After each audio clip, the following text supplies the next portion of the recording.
Professeur, cet ouvrage protestant 500 ans après, pourquoi et comment?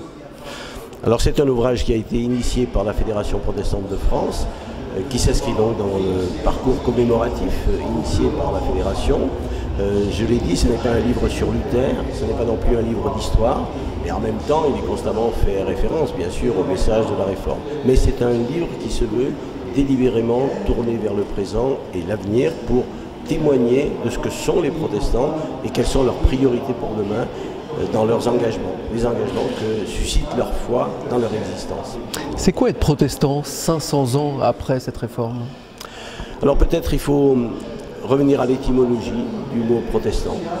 Et ce mot qui a été employé peut-être pour la première fois par les princes allemands pour protester, pour refuser une décision de l'empereur, ce verbe protester veut dire d'abord attester clairement en public, dire ce que l'on croit. Souvent, le mot protester est connoté négativement, c'est-à-dire qu'on est contre. Non, protester, c'est d'abord attester ce que l'on est, de manière singulière. Et c'est aussi, bien sûr, protester au sens plus habituel du terme, parfois d'être vigilant, de résister et de savoir dire non à certains moments à cause de sa conviction de croyant. Un autre mot-clé est extrêmement important, fraternité.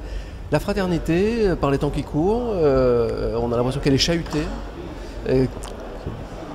La fraternité, on a l'impression qu'elle est un peu chahutée par les temps qui courent. Oui.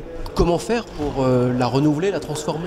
Alors, je crois que le protestantisme, en toute modestie, vit depuis des siècles un modèle de vivre ensemble tout à fait spécifique, d'unité dans et par la diversité. Dans le protestantisme, pour être en communion les uns avec les autres, pour être ensemble, il n'est pas nécessaire d'être tous pareils. Parce que c'est de Dieu lui-même que nous recevons cette possibilité d'être frères et sœurs, différents et pourtant en communion les uns avec les autres. C'est une singularité du protestantisme, comme le dit un de mes amis, de différer ensemble. Merci beaucoup, professeur.